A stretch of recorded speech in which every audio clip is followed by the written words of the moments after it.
এখন শুনবেন সংবাদ শিরোনাম। ক্ষমতায় গেলে ইমাম খতিবদের ভাতা দেওয়ার ঘোষণা তারেক রহমানের। দেশ গঠন ও ইনসাফ প্রতিষ্ঠায় আলেমদের ভূমিকা রাখার আহ্বান ডাক্তার শফিকুর ও নাহিদ ইসলামের। রাজনৈতিক দলগুলোর সঙ্গে কমনওয়েলথ মহাসচিবের বৈঠক, জেনোসাইড নয়, সহনশীলতা চায় জনগণ, বলছে বিএনপি। জামায়াত এনসিপির প্রত্যাশা লেভেল প্লেইং ফিল্ড। নির্বাচনে পুরো দেশকে রেড, ইয়েলো ও গ্রিন জোনে ভাগ করবে ইসি। আইন শৃঙ্খলা অবনতির শঙ্কা নেই, জানালেন উপদেষ্টা। সর্বাত্মক সহযোগিতা করবে সেনাবাহিনী। শেখ হাসিনার বিরুদ্ধে প্লট দুর্নীতির 3 মামলার রায় 27 নভেম্বর। দণ্ড কার্যকরে ফিরিয়ে দিতে দিল্লির কাছে ঢাকার চিঠি। ভূমিকম্প পরিস্থিতিতে ঢাকা বিশ্ববিদ্যালয়ের পর সলিমুল্লাহ ও ঢাকা মেডিকেল কলেজ বন্ধ ঘোষণা। ঝুঁকিপূর্ণ এলাকা চিহ্নিত করে ব্যবস্থা নেবে সরকার। বাউল ও তৌহিদি জনতার পাল্টাপাল্টি কর্মসূচি ঘিরে মানিকগঞ্জে দিনভর উত্তেজনা। দুপক্ষের মারামারিতে আহত অন্তত 5। এলাকায় পুলিশ মোতায়েন। আসসালামু আলাইকুম। এতক্ষণ দেখছিলেন সংবাদ শিরোনাম, এখন দেখবেন বিস্তারিত। একটি ইনসাফ ভিত্তিক দেশ গঠনে আগামী নির্বাচনে সকল ইমাম খতিব মুয়াজ্জিনদের দোয়া ও সমর্থন চেয়েছেন বিএনপির ভারপ্রাপ্ত চেয়ারম্যান তারেক রহমান। বলেছেন, বিএনপি ক্ষমতায় গেলে ইমাম মুয়াজ্জিনদের ভাতা প্রদান করা হবে। রাজধানীর চীন মৈত্রী সম্মেলন কেন্দ্রে ইমাম খতিব সম্মেলনে যোগ দিয়ে দেশ গঠনে ইমাম মুয়াজ্জিনদের ভূমিকার কথা তুলে ধরেন জামায়াত, এনসিপি সহ বিভিন্ন রাজনৈতিক দলের নেতারা। রাষ্ট্র পরিচালনায় ইসলামী শরিয়াকে সর্বোচ্চ গুরুত্ব প্রদানের পাশাপাশি ভিন্ন ধর্মের মানুষদের ন্যায্য অধিকার নিশ্চিত করা সহ 7 দফা দাবিতে এই সম্মিলিত ইমাম খতিব জাতীয় সম্মেলন। এতে যোগ দেন রাজধানী সহ দেশের বিভিন্ন জেলা, উপজেলা ও গ্রাম থেকে আসা ইমাম খতিবরা। সম্মেলনে বিগত 16 বছরের আওয়ামী শাসনামলে আলেম ওলামাদের উপর নির্যাতনের কথা তুলে ধরেন বিভিন্ন ইসলামী দলের নেতারা। জঙ্গি নাটক, সাথে ইমামদেরকে বেইজ্জত করা, মুসলমানদেরকে বেইজ্জত করা আর হবে না। সম্মেলনে প্রধান অতিথি হিসাবে অনলাইনে যুক্ত হন বিএনপির ভারপ্রাপ্ত চেয়ারম্যান তারেক রহমান। বলেন, বিগত দীর্ঘ 1.5 দশকের তাবেদারি শাসন ব্যবস্থা প্রমাণ করেছে স্বাধীনতা, সার্বভৌমত্ব রক্ষায় ঐক্যের বিকল্প নেই।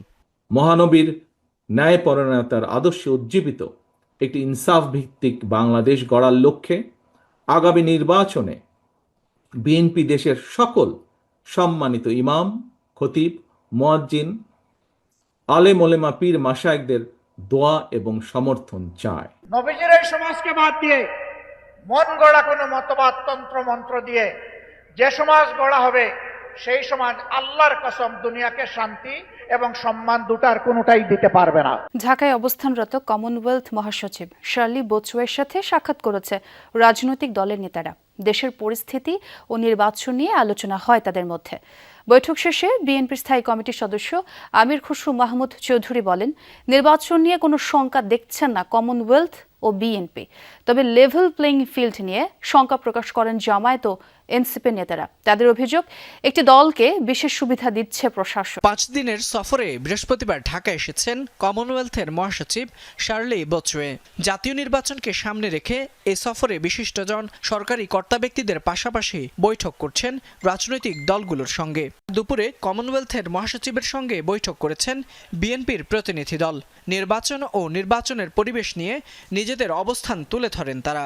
পরে নির্বাচন নিয়ে শঙ্কা নেই জানিয়ে আমির খসরু বলেন, গণতন্ত্রের স্বার্থে অনেক কিছু উপেক্ষা করে ভোটের পথে হাঁটছে বিএনপি। তারা মনে করছে বাংলাদেশের এই বর্তমান প্রেক্ষাপটে ফেব্রুয়ারির প্রথমার্ধে যে নির্বাচনটা হতে যাচ্ছে, এটা সঠিক পথে চলছে এবং সঠিকভাবে পরিচালিত হচ্ছে। আর আমাদের পক্ষ থেকে আমরা বলেছি, আমরা তো নির্বাচনের দিকেই যাচ্ছি।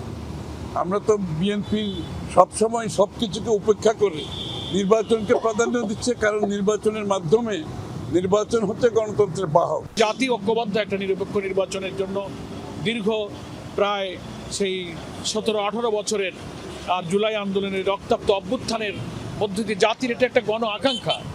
ফলে এখানে কোনো আশঙ্কার কোনো প্রশ্ন নেই। যদি কোনো অপশক্তি নির্বাচনকে ভণ্ডুল করার, নির্বাচনকে না করার অথবা নির্বাচনকে ভোট কেটে আগে 14, 18, 24-এর মতো করতে চায়, জনগণ সেটা প্রতিরোধ করবে।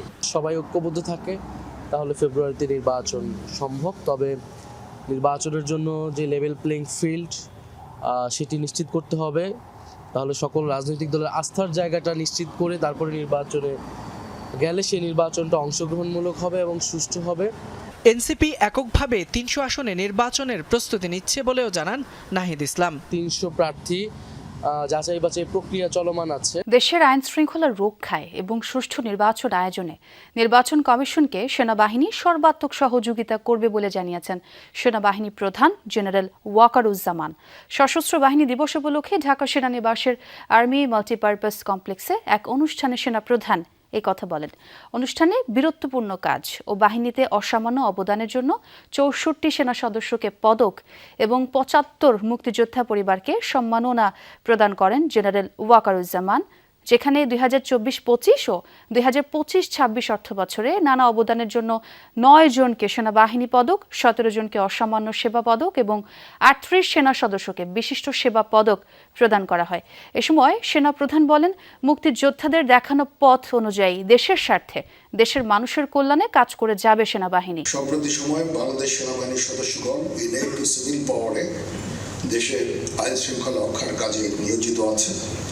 আমরা সামনে একটা নির্বাচনের দিকে যাচ্ছি, সেই নির্বাচনে আমরা যথাযথভাবে ইনশাআল্লাহ সরকারকে সর্বতভাবে সহযোগিতা করব, নির্বাচন কমিশনকে সহযোগিতা করব, যেন আমরা একটা সুন্দর একটা নির্বাচন পেতে পারি।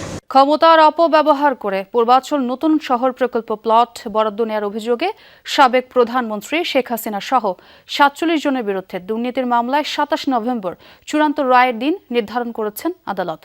রবিবার ঢাকার বিশেষ জজ আদালত ৫-এর বিচারক মোহাম্মদ আবদুল্লাহ আল মামুন এই তারিখ ঘোষণা করেন। আমি বললাম দুর্নীতি করতে আসিনি, মানুষের সেবা করতে এসেছি। ক্ষমতাচ্যুত প্রধানমন্ত্রী শেখ হাসিনা ও তার পরিবারের সদস্যদের বিরুদ্ধে পূর্বাচল নতুন শহর প্রকল্পে প্লট বরাদ্দে অনিয়ম ও দুর্নীতির অভিযোগে গত ডিসেম্বরে অনুসন্ধান শুরু করে দুদক।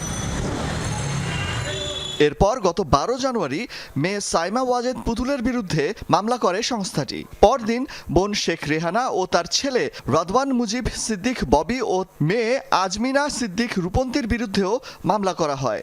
১৪ জানুয়ারি শেখ হাসিনা ও তার ছেলে সজীব ওয়াজেদ জয়ের বিরুদ্ধে ২টি মামলা করা হয়। ৬ মামলাতেই শেখ হাসিনাকে আসামি করেছে দুদক। অন্যদেরও কেউ কেউ একাধিক মামলার আসামি।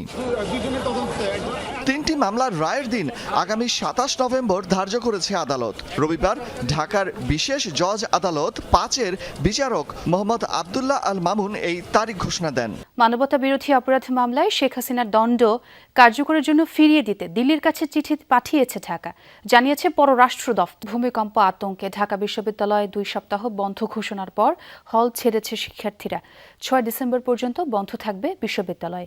কর্তৃপক্ষের এমন সিদ্ধান্তকে স্বাগত জানিয়েছেন শিক্ষার্থীদের অনেকেই, তবে কেউ কেউ এই সিদ্ধান্তকে একাডেমিক অনিশ্চয়তার নতুন চাপ বলেই মনে করছেন। এদিকে ৭ দিনের জন্য বন্ধ ঘোষণা করা হয়েছে ঢাকা মেডিকেল কলেজের ক্লাস পরীক্ষাও। বাউল শিল্পী আবুল সরকারকে নিয়ে পাল্টাপাল্টি অবস্থান সৃষ্টি হয়েছে আলেম সমাজ ও বাউল সম্প্রদায়ের মধ্যে। মানিকগঞ্জে ধর্মীয় অনুভূতিতে আঘাতের অভিযোগে শাস্তির দাবিতে আলেমদের বিক্ষোভ, অন্যদিকে মুক্তির দাবিতে মানববন্ধন কর্মসূচি দেয় বাউলরা। পাল্টাপাল্টি কর্মসূচি ঘিরে হামলায় ২ পক্ষের অন্তত ৫ জন আহত হয়েছেন। পরে পুলিশ পরিস্থিতি নিয়ন্ত্রণে আনে আর পণ্ড হয়ে যায় বাউলদের কর্মসূচি।